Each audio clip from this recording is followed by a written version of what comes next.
다윗은 이스라엘 왕이 되자마자 하나님의 법궤를 다윗 성으로 모셔오려고 합니다. 다윗은 시편 1편을 찬양하죠. 다윗이 시편에서 복 있는 사람은, 이 법궤를 그렇게 사랑하는 사람은, 이게 복 있는 사람이에요.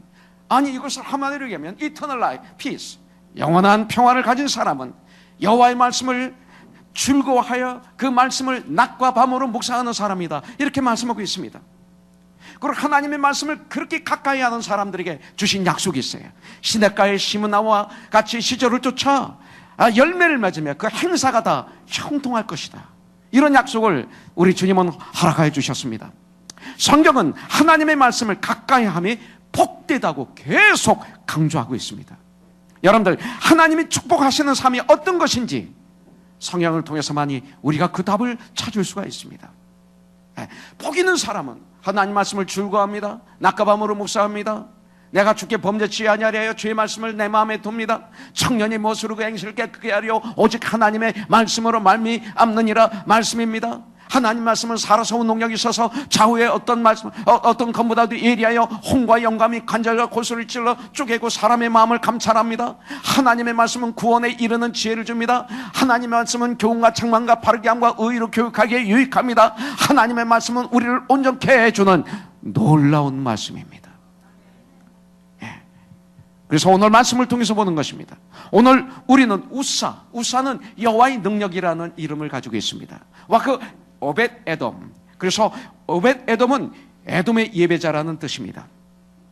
이 두 사람 다 똑같이 법궤를 섬겼습니다. 그런데 우사는 하나님의 법궤와 수십 년을 같이 살았어요. 그런데 오벳 에돔은 오직 3개월만 섬겼습니다. 그런데 그 수십 년 법궤를 섬겼던 우사는 결과는 저주스러운 죽음으로 마지막하고, 단지 3개월 섬겼던 오벳 에돔은 엄청난 축복을 받습니다. 왜 그랬느냐 이것입니다. 우리도 오늘 바로 이 자리에 모여 있습니다. 영적으로 보면 오늘 이 시간 우리들이 교회지만 우리 안에 중심에 법궤가 있고 예수님이 계시지만, 코너슨 교회적으로 보면 지금 하나님의 법궤, 하나님의 임재하심이 계신 곳이 바로 이곳입니다. 이 코너슨 교회 가족들, 가정이 우사가 될 수도 있고 오벳 에돔이 될 수도 있다는 것입니다. 여러분들, 가정의 달, 특별히 어머니 주일을 맞이해서 우리들 오벳 에돔 같은 사람, 오벳 에돔 같이 축복을 받기를 원한다면 어떻게 해야 될 것인가? 오늘 말씀을 통해서 우리는 몇 가지만 공부하고 세상을 향해서 나아갈 것입니다. 오늘 말씀 1절, 2절을 통해서 보면 다윗이 잘하다가 실수한 것이 하나 나옵니다. 기도를 하지 않았습니다. 기도를 쉬지 말고 기도해야 됩니다. 우리의 삶 속에 쉬지 말고 무시로 기도해야 됩니다. 그렇게 에스크를 잘하던, 하나님께 에스크를 잘하던 다윗이 이번에는 에스크하지 않았습니다. 다윗의 특징이 뭡니까? 무시로 기도하는 사람이었습니다.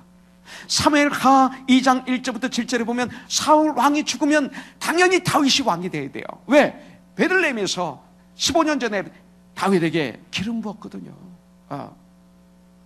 왕이 될 것이라고 기름 부었거든요. 온 백성들이 알거든요. 사울 왕이 그것 때문에 다윗을 죽이려고 그렇게 15년 동안이나 쫓아다녔거든요.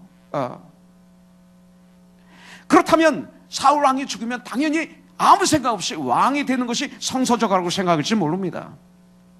그런데도 다윗은 그런 가운데서도 모든 것을 주님께 애석합니다. 사무엘하 5장 17절부터 25절에 보니까 블레셋 사람들과 전쟁할 때도 그때 엄청난 블레셋 군인들이 쳐들어왔어요. 그때도 그들을 보면 두렵고 떨리고 도망가야 될 터인데, 그런데 그때도 주님께 일일이 애석합니다. 그리고 그 주님이 주신 그 말씀에 100% 순종합니다. 그래서 대승리를 거두는 것을 볼 수가 있습니다. 그런데 오늘 사무엘하 6장 1절 2절에 보면 다윗이 이스라엘에서 뽑은 무리 3만 명을 다시 모으고, 첫 번에 나오는 건 기도가 아닙니다. 하나님의 뜻이 아닙니다. 이제 사람 중에서 능력이 있는 사람 3만 명을 뽑았다는 것이 여기 먼저 나옵니다. 그리고 다윗이 일어나 자기와 함께 있는 모든 사람과 더불어 바알레 유다를 가서 거기서 하나님의 궤를 메어 오려 하니, 이렇게 말하고 있습니다. 오늘 말씀에서 하나님의 교회를 모시고 오는데 오늘 말씀에서 기도했다, 하나님께 물었다 한마디도 없습니다. 우리들의 생각으로 마땅히 가야 할 일인 것 같지만, 이것이 마땅히 가야 될 주님의 일인 것 같지만, 주님은 그걸 원치 않으십니다. 주님은 애석하는 걸 원하십니다. 먼저 데살로니가서 5장 17절에 보면 쉬지 말고 기도하라. 에베소서 6장 18절에 보면 무시로 성령 안에서 기도하라. 성경은 말합니다. 기도는 호흡이다. 호흡이 끊어지면 우리는 죽습니다. 기도가 끊어지면 죽습니다. 마태복음 28장 18절에 보면 예수께서 나와 이르 가라사대 하늘과 땅의 모든 권세를 내게 주셨으니 하늘과 땅의 권세를 가지신 나의 주, 나의 구세주, 나의 주님으로부터 한 발 한 발 인도하심을 받아야 되지 않겠습니까? 여러분들, 그런데 조금만 교만하면 인도하심을 받지 않고 내가 하나님이 되어서 또 실패하려 하는 것이죠. 여러분들, 여호수아를 한번 보십시오. 여호수아도 하나님께 일일이 애석하면서 걸어갈 때는 여리고라는 철벽성이 무너지는 엄청난 기적과 표적을 체험했습니다. 그러나 교만해서 여호수아서 7장에 보니까 아이성을 공격할 때 보니까 눈으로 보니까 이건 뭐 어린아이예요. 애기들과 싸우는 것처럼 보여요. 아무것도 아니에요. 그래서 기도하지 않고 3,000명, 2,000명, 3,000명만 보내면 그냥 점령할 거야 보냈습니다. 그런데 어떻게 되었습니까? 완벽한 패배였습니다. 오늘 우리는 말씀합니다. 주님이 교만하지 말라. 교만하지 말라. 교만은 패망의 선봉이요 넘어짐의 앞잡이. 교만의 반대는 겸손입니다. 우리 예수님은 말씀하십니다. 나는 온유하고 겸손하니 말씀하십니다. 겸손은 뭡니까? 내가 능력이 있지만 예수 안에서 아무것도 아니다. 예수 없으면 난 아무것도 못한다. 그렇게 생각하고 그렇게 살아가는 사람이 겸손한 사람이에요. 겸손한 척하는 것은 가증한 사람입니다. 이런 겸손, 놀라운 역사가 일어날 거예요. 매 순간, 여러분들 매 순간 하늘과 땅의 권세를 가지신 우리 주님께 도움을 요청하십시오. 부부 생활에서도, 자녀를 양육하는 데서도. 그러면 우리 가정은 승리하게 될 줄 분명히 믿습니다. 기도로. 기도. 자, 두 번째 한번 보겠습니다. 나의 주 나의 예수님을 섬기고 우리 가정을 섬기고 정말 행복한 승리하는 부부 생활을 하기를 원한다면 3절 4절에 나와 있어요. 그들이 하나님의 교를 새 수레에 싣고 산에 있는 아비나담의 집에서 나오는데 아비나담의 아들 우사와 아요가 그 새 수레를 모니라. 이 말씀에서 우리가 발견할 수 있는 게 뭡니까? 4절, 그들이 산에 있는 아비나담의 집에서 하나님의 교를 싣고 나올 때 아요는 교회 앞에 서가고 언약궤 앞에서 수레를 끌어가고, 이 소리입니다. 자, 이 얘기는 뭡니까? 하나님의 말씀대로 안 했다는 거예요. 하나님의 말씀대로 하지 않았다는 거예요. 그렇다면 우리가 승리하는 믿음 생활을 한다면 오직 유일한 하나님이 주신 말씀대로 우리가 섬겨야 됩니다. 남편은 아내를, 아내는 남편을, 서로들, 또 성도가 성도를, 우리가 그렇게 주님을 섬길 때 주님의 말씀대로 섬겨야 됩니다. 하나님의 교회를 새 수레에 싣고 그리고 그 수레를 몰았습니다. 여러분들, 그러나 법궤는 절대로 수레에 실을 수가 없습니다. 하나님의 법궤를 옮길 때는 회장으로 그 법궤를 레위인이 덮고 고아 자손이, 그리고 하나님의 거룩하심이 함부로 침해되지 않도록 한 후에 두 개의 막대기를 사용해서 레위인 중에, 그 중에서도 고아 자손들이 어깨에 매도록 명령하셨습니다. 민수기 7장 9절에 그것이 나옵니다. 그리고 민수기 4장 15절에 보면 그것을 사람이 만지면 죽는다 그랬습니다. 만지지 못하게 되어 있습니다. 바로 명령하고 경고하고 있기 때문에 새 수레에 실으면 안 됩니다. 그런데 어깨에 매지도 않고 수레에 싣고 그리고 운반합니다. 아무리 화려하고 아무리 비싼 수레, 내 돈을 들여서, 돈을 투자해서, 아니 내 돈을 희생하고 그래서 새 수레를 사고 그리고 내 시간과 내 정성을 들여서 그것을 몰고 간다 하더라도 하나님이 기뻐하신 것이 아니라 하나님이 진노하셨습니다. 우리가 주님 일을 그렇게 하는 경우가 많아요. 열심히 돈도 바치고 열심히 시간도 바치고 열심히 일도 하는데 그것이 말씀대로가 아니기 때문에 문제. 이 시대 수많은 교회가 사실 그래요. 아니, 거진 교회가 다 목사의 야망, 성도들의 원하는 것에 의해서 예수님이 새수레에 실려서 끌려가고 있다는 것입니다. 그런 삶을 살면 우리는 애옷이 될 수가 있습니다. 오늘 이 말씀을 우리에게 주시는 겁니다. 그런 삶을 살 때 우리는 가정에서도 그렇게 살 것이고 부부 생활도 우리가 그렇게 하는 것이죠. 아무리 우리가 남편들이, 아빠들이 가정을 위해서 희생하고 헌신하고 열심으로 일한다 하더라도, 돈을 번다 하더라도 그것이 나의 방법, 나의 감정, 내가 원하는 것, 나의 지식, 나의 경험, 나의 능력, 인간적인 방법이라면 안 되는 것입니다. 하나님의 법궤를 어깨에 맨다는 뜻을 찾아봤습니다. 그랬더니 이런 뜻이 있어요. 높인다, 그 다음에 든다, 들어 올린다, 그 다음에 옮긴다, 이런 뜻이 있어요. 그래서 저는 이것을 이렇게 한번 해석해 봅니다. 나를 낮추고 오직 법궤만 높이고, 그래서 우리의 어깨 위로 감히 내가 어떻게 들고 갑니까? 어깨 위로 이걸 들어 올려서, 그래서 다윗성까지 옮겨야 돼요. 네. 영적인 다윗성은 천국이죠. 그래서 이것을 하나님의 뜻을 높이고, 나 뜻을 죽이고, 하나님의 뜻을 높이고, not I but Christ, 그 다음에 하나님의 뜻대로 말씀대로 살아야 하는 것을 말씀하고 있는 거죠. 언제까지? 천국 가는 그날까지. 아니, 종의 모습으로, 노예의 모습으로, 하인의 모습으로 하나님의 말씀하시는 대로, 하나님의 방향을 제시하는 대로 그대로 순종하며 살아가는 삶, 이것이죠. 내 마음대로 내가 앞에서 끌고 가는 것이 아닙니다. 내 가정, 내 마음대로 앞에서 끌고 가면 사우랑이 됩니다. 에봇이 됩니다. 내 감정, 내 고집 끌고 가면 안 됩니다. 우리 자녀를 그렇게 교육시키면 안 됩니다. 부부 생활을 이렇게 하면 안 됩니다. 아니, 그리스도인의 삶을 그렇게 살면 안 됩니다. 이 시대 예수님을 앞에서 끌고 가는 교인들이 너무나 많습니다. 우사가, 아요가 수레를 몰았습니다. 어떻게 감히 하나님의 죄를 뭡니까? 따라가야지. 어떻게 말씀을 이용하고 말씀을 가지고 도둑질합니까? 말씀을 따라가야지.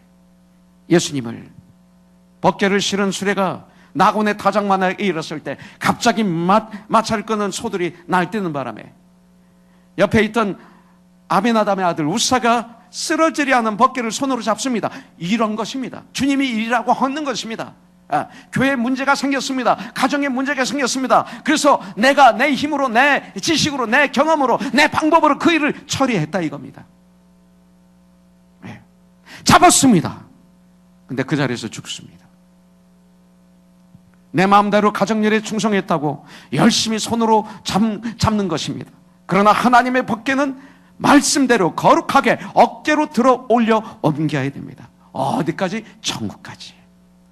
우리 가정을 그렇게 섬기십시오. 부부 생활을 한번 그렇게 해보십시오.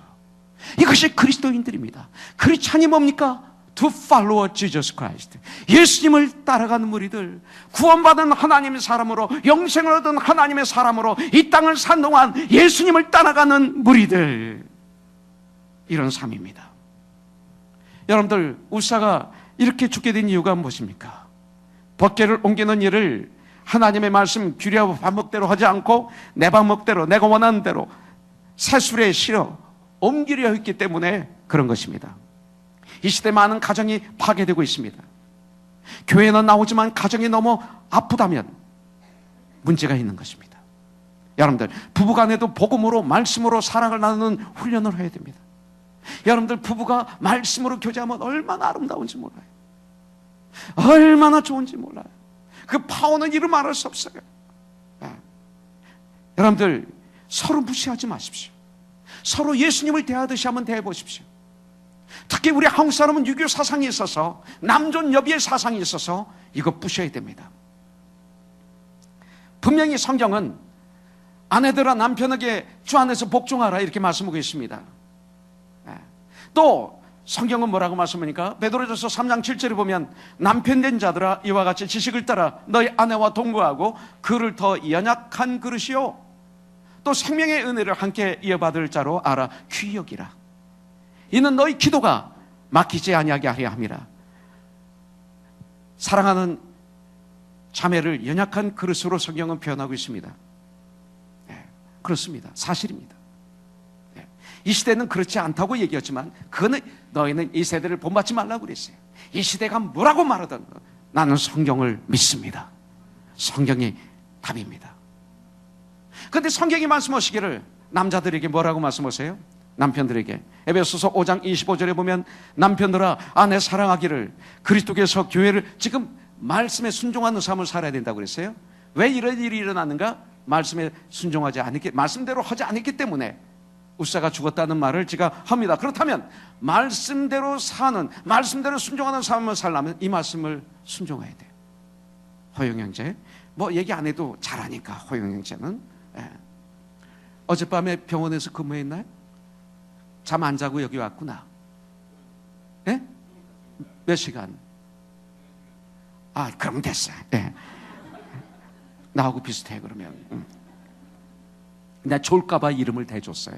병원에서 바로 왔으면 좋으니까 자꾸 이름을 대야 되거든. 그래서 자 5장 25절에 보면 그래도 잘 들어 호영 형제. 남편들아 아내 사랑하기를, 자 호영아 아내 사랑하기를, 그 줄나라를 사랑하기를 그리스도께서 교회를 사랑하시고 그 교회를 위하여 자신을 주신 같이 하라. 이게 너무 힘들어요. 너무 힘들어요. 저는 이 말씀을 들으면 이 말씀이 떠오르는 게 아니라 뭐가 떠오르는지 아세요? 아내들아 남편을 주 안에서 복종하라, 이게 떠오르니 어떻게 해요? 이 말씀이 떠오르는데 난 이 말씀이 아닌 아내들아가 더 들어와요. 근데 어느 날 회개했어요. 지금 우리 예수님께서 아내와 대화를 하시기를 원하는 거야. 그래서 아내들아 하는데 내가 관심을 갖는 거죠. 이게 죄예요. 지금 주님은 내 아내와 말씀하시니까 난 필요 없어요. 아내와 말씀하시니까 난 거기 신경 쓰면 안 되죠. 그죠? 예, 신경 쓸 필요 없어. 예. 가시퍼는 그런 데 신경 쓰잖아요. 내가 바로 목사지만 그런 사람이었어요. 예. 지금 남편들아 지금 나에게 말씀하시는 거예요. 그때 네? 하고 들어야 되는 거죠. 예. 그렇게 들어야 되는 거예요. 근데 이렇게 말씀하시는 거예요. 예. 그런데 보니까 아내를 어떻게 사랑하느냐? 예수님께서 교회를 사랑하신 것처럼 사랑하라. 그 교회를 위해서 자신을 주신같이 사랑하라. 그 모욕을 당하고 수치를 당하시고 물과 피를 다 쏟으시고 이 세상에서 가장 흉악한 고통스러운, 이 세상에서 더 이상 고통을 누릴 수 없는 최악의 사형틀에서 나를 사랑하셔서 나를 위해서 피와 물을 쏟으시고 죽으신 예수님처럼 그렇게 네가 아내를 사랑하라. 이 말씀이 저한테 들어올 때 얼마나 제가 회개했는지 몰라요. 제 아내와 살면서 목사로서 다시 말합니다. 아내들아는 남편은 들으면 안 돼요. 그건 주님께서 아내에게 말씀하시는 거기 때문에 들을 필요가 없어요. 남편들아만 들어야 돼요. 그러면 가정은 천국이에요. 천국. 물론 아내들아만 들어야지. 오늘 이 시간부터 성경에 남편들아 이렇게 써 있잖아 여보 하면 그분 저주를 그건 아니다. 저주 받으면 안 된다. 나쁜 거예요. 그거 나쁜 거예요. 그거 조심해야 돼요. 예. 자, 세 번째 보겠습니다. 오늘 이 말씀을 통해서 보면 부부는 협력해야 됩니다. 당연한 것 같죠? 근데 이게 쉽지 않습니다. 부부는 서로 돕는 자입니다. 여러분들 아담이 잠잘 때 갈비뼈를 빼서 이브를 하나님께서 창조하십니다. 그러면서 남자가 혼자 독차하는 것이 보기 좋지 않은 내가 돕는 자를 보내주겠다고 말씀하셨습니다. 근데 그래서 우린 착각합니다. 아내는 남편을 돕는 자, 남편은 도움을 받는 자. 그렇지 않습니다. 성경을 읽어보면 아내도 돕는 자, 남편도 돕는 자, 서로들 돕는 자입니다. 서로들 돕는 자. 그때 가정은 아름답습니다. 예. 여러분들 하나님의 법궤에 혼자 매지 않게 돼 있어요.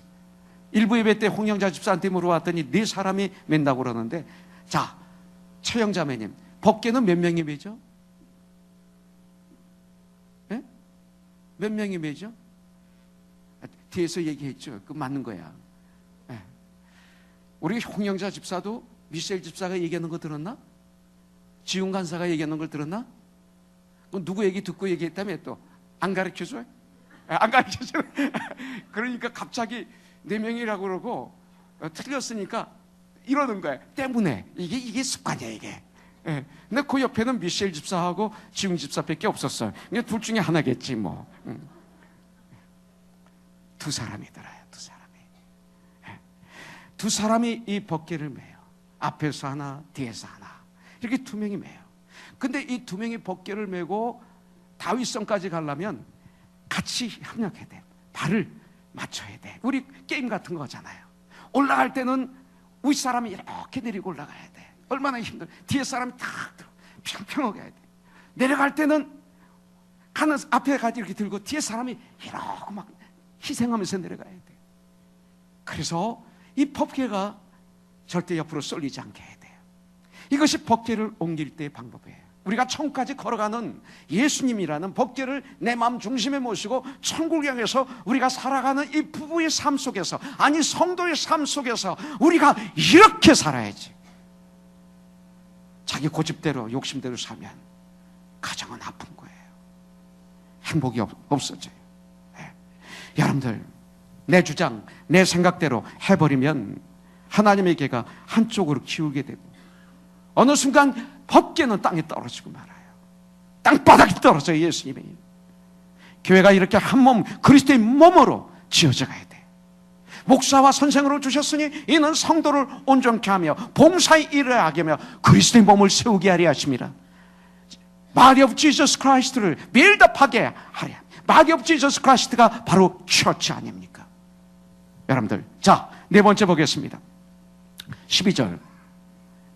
어떤 사람이 다윗 왕에게 아뢰어 이르되 여호와께서 하나님의 법궤로 말미암아 오벳 에돔의 집과 그의 모든 소유에 복을 주셨다 한지라 다윗이 가서 하나님의 궤를 기쁨으로 메고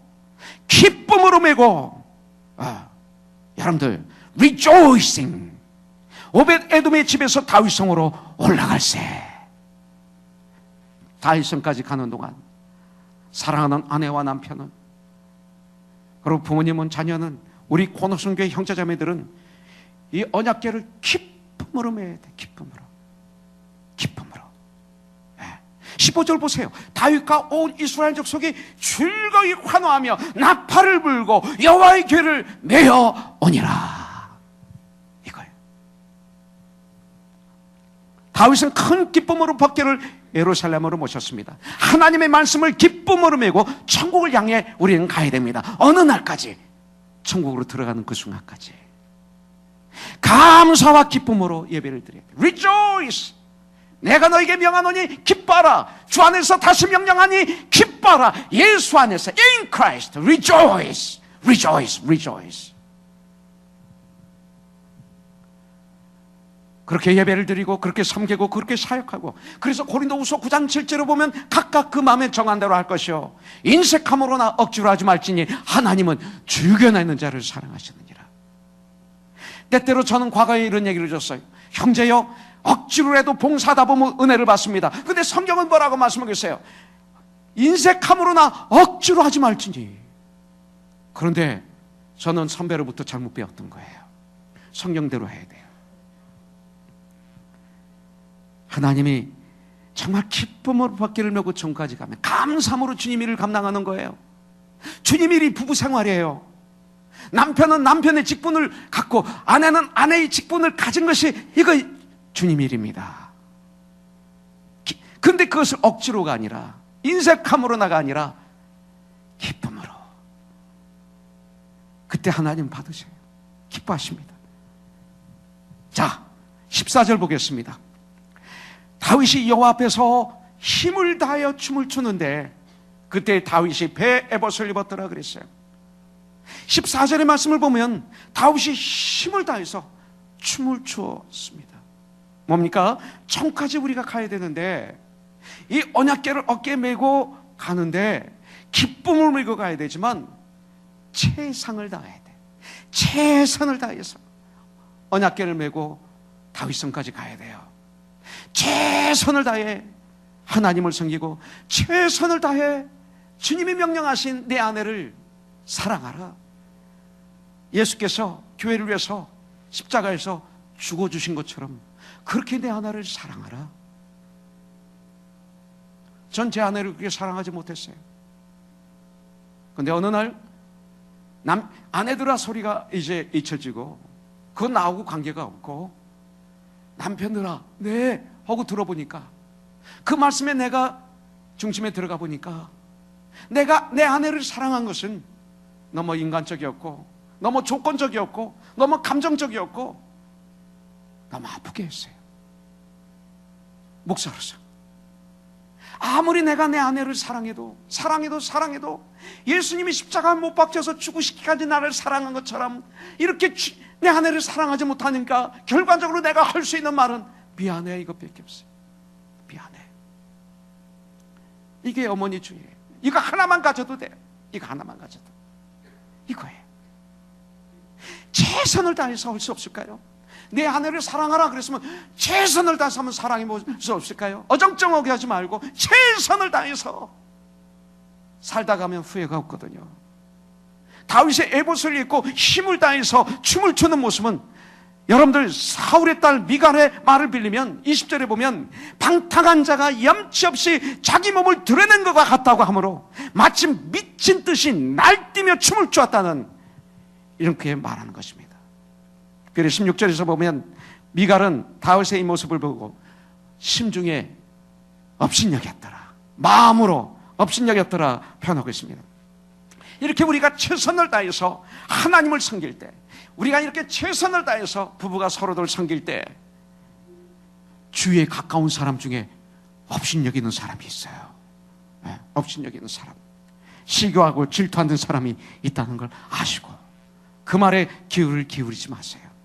여러분들 우사가 그렇게 죽는 것을 보고 누가 하나님의 길을 모시려 했겠습니까? 그런데 오벳 에돔은 죽을 각오로 하나님의 법궤를 모시기로 순종합니다. 고린도 후서 9장 7절 말씀한 대로 그는 진정 하나님을 사랑했기 때문에 목숨을 다해. 우사가 죽는 거 봤는데 어떻게 그 법궤를 자기 집에 모셔요? 하나님을 사랑하기 때문에 목숨을 다해 하나님의 법궤를 모실 각오로 자기 집에 법궤를 들여놓게 됩니다. 예수님은 말씀하십니다. 마태복음 23장 37절에 보면 내 마음을 다하고 내 목숨을 다하고 뜻을 다하여 주 너희 하나님을 사랑하라. 마음과 뜻과 목숨을 다하여 주 너희 하나님을 사랑하라고 말씀하십니다. 오벳 에돔은 마음을 다해서 목숨을 다해서 하나님을 사랑하는 모습이 이겁니다. 우리 예수님을 그렇게, 그리고 우리가 우리 아내를, 남편을, 우리 자녀를 그렇게 사랑할 때도 그렇게 한번 사랑해 보십시오. 후회 없게. 여러분들 후회 없게 하십시오. 미치고 넣으면 안 됩니다. 여러분들 하는 것도 아니고 아닌 것도 아니면 안 됩니다. 그래서 라우디아 교회에게 주님이 주신 말씀이 차든지 덥든지 둘 중에 하나를 택하라. 숫자 하지 마 이거예요. 하려면 뜨겁게 최선을 다해서 목숨을 다해서 해. 미지근하지 마. 하는 것도 아니고 안 하는 것도 아닌 그런 부부 생활 아니야. 그래서 이혼하라는 건 아닙니다. 예. 그런 부부가 되지 마. 어? 영관 형제, 그런 부부가 아니에요. 영관 형제는 내 앞에 있어서 한번 불러본 거예요. 그냥 바로 이거죠. 최선을 다해서 생명을 걸어서. 그럼 후회가 없어요. 후회가 없어요. 에베소서 5장 25절에 보면 남편들아 아내 사랑하기를 그리스도께서 교회를 사랑하시고 그 교회를 위하여 자신을 주신같이 사랑하라. 예수님처럼. 그러나 이것은 주 안에서 사랑하는 것입니다. 네. 여러분들 오벳 에돔이 이렇게 주님을 기쁨으로 섬겼을 때 어떤 결과가 옵니까? 12절에 보니까 어떤 사람이 다윗 왕에게 아뢰어 이르되 여호와께서 하나님의 괴로 말미암아 오벳 에돔의 집과 그의 모든 소유에 복을 주셨다. 하나님께서 오벳 에돔뿐만 아니라 그의 집 모든 사람에게 복을 주셨으며 그의 소유에도 복이 임합니다. 요셉이 있는 곳에, 요셉이 바디바리 집에 가니까 그 온 집이 복을 받습니다. 사도행전 16장에 보니까 빌보 간수가 물어봅니다. 어떻게 하면 구원을 받을 수 있습니까? 31절에 주 예수를 믿어라. 그러면 너와 내 집이 구원을 얻으리라. 그와 온 집이, 그와 그의 모든 소유까지도 복을 주셨다고 성경이 말하고 있습니다. 하나님의 법궤를 모신 지 3개월밖에 안 된 상황에서 이같이 놀라운 일이 벌어진 것입니다. 나중 된 자가 먼저 되고 먼저 된 자가 나중에 되는 것을 우리가 볼 수가 있습니다. 자, 하나 더 보고 끝내겠습니다.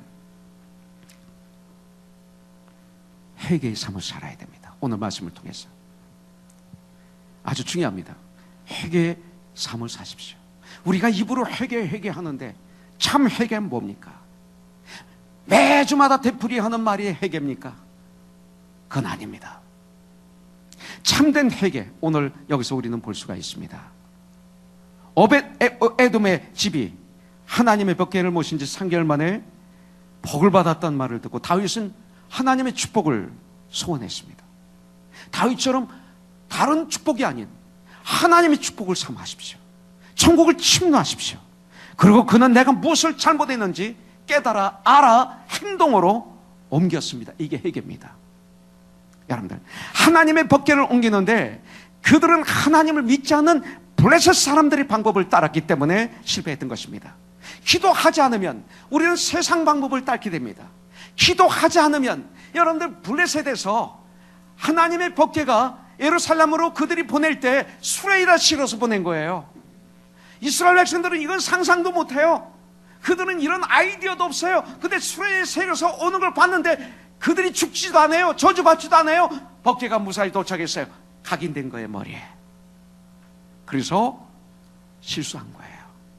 세상 것이 기도하지 않으면 죽시 나에게 들어와서 세상 방법대로 살게 돼 있어요. 기도하지 않으면 컵에서 물을 먹으면 빈 컵, 그 빈 순간에 공기가 즉시 차듯이 기도하지 않으면 이렇게 되는 거죠. 블레셋 사람들은 하나님의 법궤를 옮길 때 수레에 실어서 보냈어요. 다윗이 블레셋 사람들이 했던 그 방법을 무심코 따라합니다. 깨있지 않으면 무심코 따라합니다. 기도하지 않으면 무심코 따라합니다. 그래서 세상적인 방법으로 옮기려다가 엄청난 실패를 한 것입니다. 하나님의 법궤는 수레로 옮기는 것이 아니라 레위 사람들이 어깨, 고앗 자손이 어깨 메고 옮겨야 했습니다.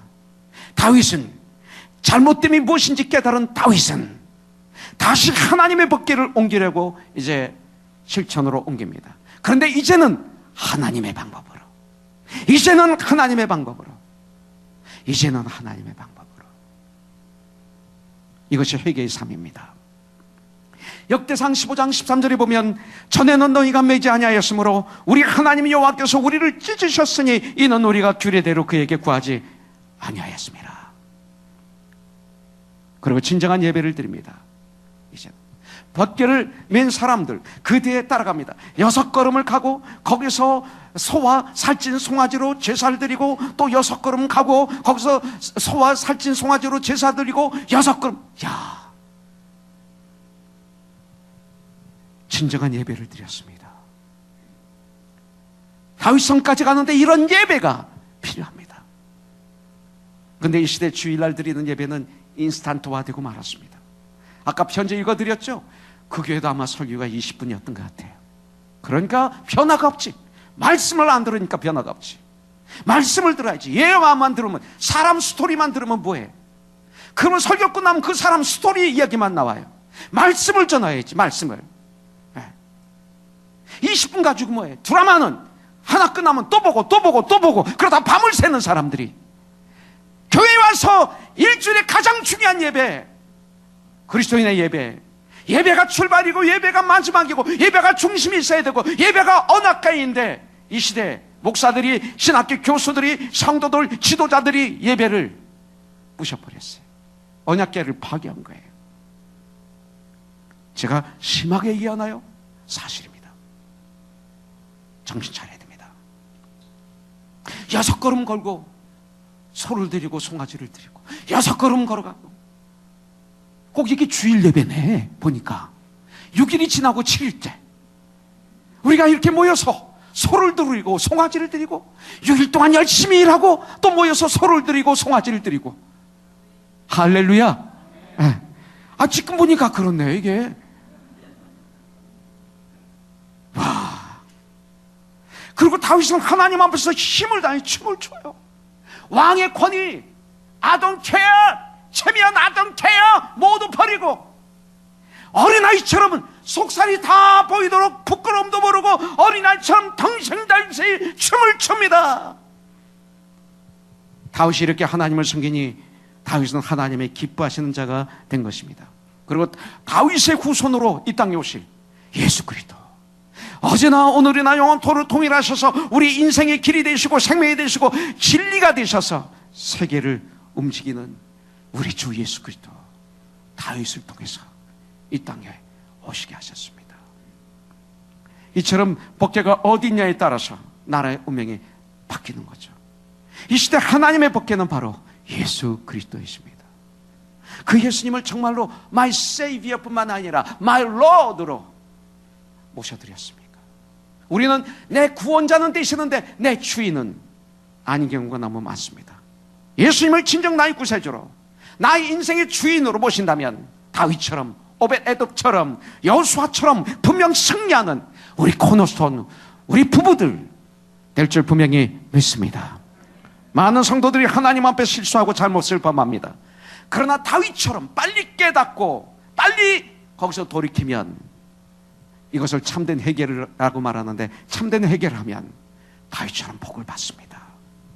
여러분들, 세상이 악해질수록 우리는 하나님 중심의 삶을 살지 않으면 안 됩니다. 사탄의 공격, 여러분들 시험이 더욱 거세지고 있습니다.